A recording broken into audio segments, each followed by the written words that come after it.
'పుష్ప' మూవీతో రికార్డ్స్ అన్నీ బద్దలు కొట్టి నేషనల్ అవార్డ్ తీసుకున్న అల్లు అర్జున్ ఇప్పుడు మళ్ళీ 'పుష్ప 2'తో వచ్చేస్తున్నాడు.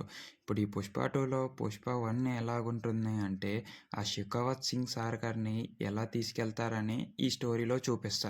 అయితే ఇప్పుడు ఇక్కడ ఏం జరుగుతుందంటే 'పుష్ప 1' అయితే ఎంతలా హిట్ అయిందో దానికి డబుల్ హిట్ అవ్వాలని టీం అంతా కోరుకుంటుంది. దానికి తగ్గట్టే ప్రయత్నాలన్నీ జరుగుతున్నాయనే చెప్పుకోవచ్చు.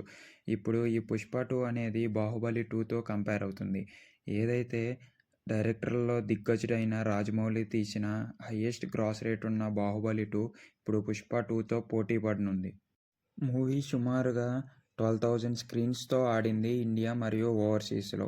అదీగాక దగ్గర దగ్గర 2,000 క్రోర్స్ అని కలెక్ట్ చేసి ఇండియా ఫిలిమ్స్‌లో ది బెస్ట్ ఫిలింగా నిలిచిపోయింది ఈ 'బాహుబలి'.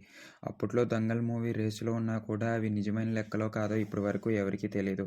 అలాంటి వాటిలన్నిటిని బీట్ చేయాలని చూస్తుంది 'పుష్ప' టీమ్. మనం ఫ్రాంక్‌గా మాట్లాడుకోవాలంటే 'ప్రభాస్‌కి' అప్పుడు యూఎస్ మార్కెట్ అనేది చాలా హెల్ప్‌ఫుల్ అయింది. అప్పుడే వచ్చిన 'బాహుబలి' ఆ విజువల్స్ అనేవి చాలా గొప్పగా ఉన్నాయి. కానీ ఇప్పుడు 'పుష్ప 1'కొచ్చేసరికి అంత హైప్ ఉందా లేదా అనేదే చూడాలి.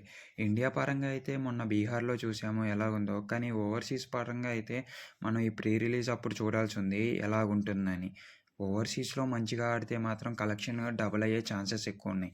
ఎందుకంటే తెలుసు కదా అక్కడ వాల్యూ ఎంతుంటదో. అండ్ మన దగ్గర టికెట్స్ ప్రైజెస్ అప్పుడున్న ప్రైజెస్, ఇప్పుడున్న ప్రైజెస్ కూడా కంపేర్ చేసుకోవాలి కదా! ఏది ఎంతలా కలెక్ట్ చేస్తుందని. సరే ఇవన్నీ పక్కన పెడితే ఈ స్టోరీ పరంగా ఎలాగుంటదో చూసుకోవాల్సుంది.